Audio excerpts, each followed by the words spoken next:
Assalamualaikum warahmatullahi wabarakatuh. Alhamdulillahilladzi arsala rasulahu bil huda wa dinil haqq liyudhhirahu 'ala dini kullihi wa kafa billahi shahida.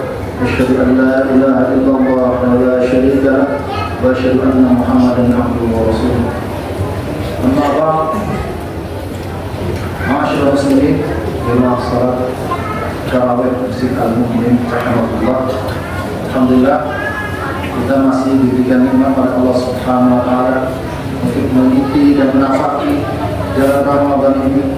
Mudah-mudahan ibadah kita bisa dilaksanakan secara sempurna, baik salatnya, qiyamnya, puasanya dan ibadah yang lainnya, dan juga diampuni dosa-dosa kita di bulan Ramadan ini. Ma'asyiral muslimin rahimahullah. Sebagaimana kita ketahui bahwa perintah puasa di antara tujuannya adalah la'allakum tattaqun, agar kalian menjadi orang yang bertakwa. Dalam surah Al-Baqarah ayat 183, A'udzu billahi minasyaitonir rajim, ya ayyuhalladzina amanu kutiba 'alaikumus shiyam kama kutiba 'alal ladzina min qablikum la'allakum tattaqun. Takwa itu adalah tujuan kita yang berpuasa. Ingat, tujuan kita di antara itu bertakwa kepada Allah Subhanahu wa taala. Ibadah puasa bukanlah ibadah yang baru kemarin disyariatkan, tapi sejak jauh sebelum diutusnya Nabi Muhammad SAW. Tapi ketika diwajibkan menjadi puasa Ramadan, itu terjadi pada tahun kedua dari Hijrah. Artinya Nabi Muhammad SAW kurang lebih mendapatkan puasa Ramadan itu sekitar 9 tahun lamanya.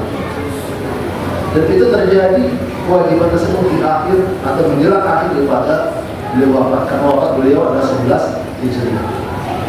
Kenapa demikian? Karena ibadah puasa tersebut sangat berat.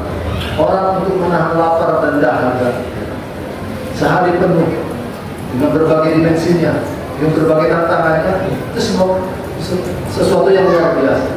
Makanya ibadah puasa dan ibadah sholat lebih dulu disyariatkan ibadah sholat. Tapi setelah keimanan sudah bagus, ibadah masyarakat itu sudah mulai bagus, membaik, baru ibadah puasanya yang agak berat. Oleh karenanya tujuan takwa itu tidaklah main-main. Masyaallah muslim rahimahullah. Kita merasakan ketika kita puasa, tubuh kita lelah, capek, haus, tak bertenaga.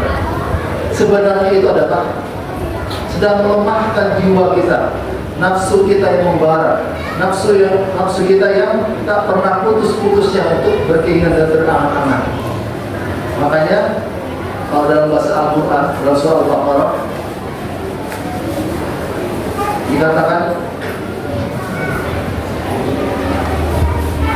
kalau seandainya, artinya rawi, seandainya mereka diberikan umur, lau yu'ammaru al-fasana, kalau diberikan umur manusia itu ingin hidup 1000 tahun lamanya, itulah keinginan hawa nafsu.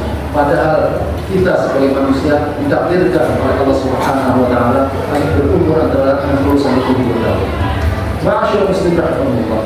Makanya nafsu itu terus membara dalam tubuh kita. Makanya dilemahkan dengan berpuasa. Karena nafsu yang membara itu identik dengan godaan setan yang sangat kuat sekali. Makanya ketika jiwa kita lemah, fisik kita lemah, itu sebenarnya sedang melemahkan setan. Makanya kenapa dalam hadis dikatakan idza ja'atum syahrul ramadan futihat abwaabus sama wa ghulqat abwaabun nar wa sulsilat asy-syayatin atau asulat asy-syayatin. Ketika datang bulan Ramadan, dibuka pintu langit, pintu surga, ditutup pintu neraka dan dikunci para setan-setan tersebut. Artinya setan lemah. Makanya ketika kita puasa sebenarnya sedang mengunci setan nafsu kita supaya diledakkan dan diserang. Masyaallah muslimin rahimahullah. Jiwa ini kalau seandainya terus diikuti makan dan minum dan sebagainya, itu akan terus membara. Makanya datanglah sedang puasa ini untuk menunjukkan itu semua. Dan tujuan utamanya adalah bagaimana jiwa ini tunduk dan patuh kepada Allah Subhanahu wa taala. Taat melaksanakan perintah Allah, mau meninggalkan segala larangan Allah. Makanya para ahli tasawuf, para ahli tazkiyatun nafs, bagaimana mencapai tingkat takwa, ada 3 tahapan. Yang pertama itu adalah harus melakukan tindakan at-takhalli, mengkosongkan jiwa kita dari hal-hal yang berbau dosa, maksiat. Harus berbicara apa? Bicara bertaubat dan beristighfar, minta ampun kepada Allah terhadap dosa-dosa yang kita lakukan. Kenapa ini yang pertama akan dilakukan? Karena dosa-dosa inilah yang akan menjadi penghambat kita dalam melakukan ketaatan.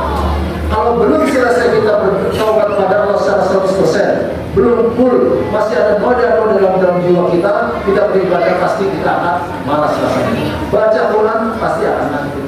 Imam baca lama pasti ngedumel. Atau melakukan ibadah sholat subuh masih malas-malasan. Kenapa? Masih ada dosa dalam jiwa kita. Makanya bersihkan dulu jiwa kita dari dosa-dosa. Baru tahap berikutnya adalah at-tahalli.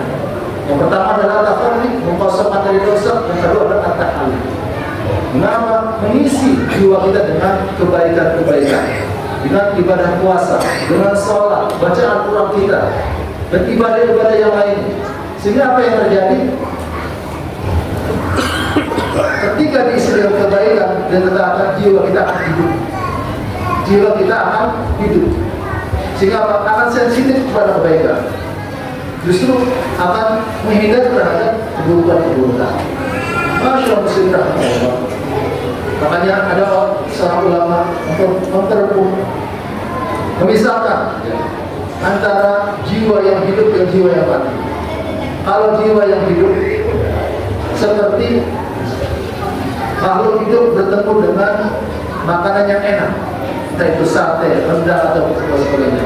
Karena fisiknya hidup, maka dia akan menikmati makanan tersebut. Sedangkan jiwa yang mati sama seperti seorang mayit yang sudah dikafani, diberikan di sampingnya makanan sate, rendang dan sebagainya, dia tidak bisa merasakan tersebut. Kenapa? Fisiknya mati. Makanya jiwanya yang hidup, ya, ketika bersentuhan membaca Al-Quran, dia asik menikmati baca Al-Quran tersebut. Dia akan mencoba menghantarkan baca Al-Quran tersebut, banyak membaca Al-Quran tersebut, semangat dalam beribadah, berlama-lama dalam qiyam, berlama-lama dalam bertarawih. Kenapa? Jiwanya hidup. Makanya inilah keutamaan ketika proses takhalli dikosongkan baru tahalli, maka amal ibadah kita lebih maksimal dan lebih semangat. Dan yang ketiga, masyaallah, yaitu tajalli. Artinya apa? Ketika hati hidup, jiwa hidup, berarti seolah-olah kita bersama Allah Subhanahu wa taala. Kalau bahasa hati Buya Yahya dan Buya Hamka, hati nurani itu memandang Allah Subhanahu wa taala. Dengan kata lain, ma'iyatullah, Allah bersama kita.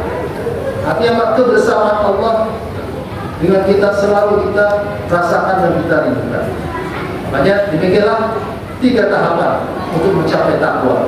Itu yang pertama, at-takhalli, mengosongkan jiwa kita, diri kita dari perbuatan dosa dan maksiat. Yang kedua adalah at-tahalli, mengisi jiwa kita dengan berbagai amal kebaikan, ibadah kepada Allah Subhanahu wa taala. Dan yang ketiga adalah at-tajalli, merasakan kebersamaan kita dengan Allah Subhanahu wa taala. Mungkin demikian yang saya sampaikan pada malam hari ini. Semoga bermanfaat. Wassalamualaikum warahmatullahi wabarakatuh.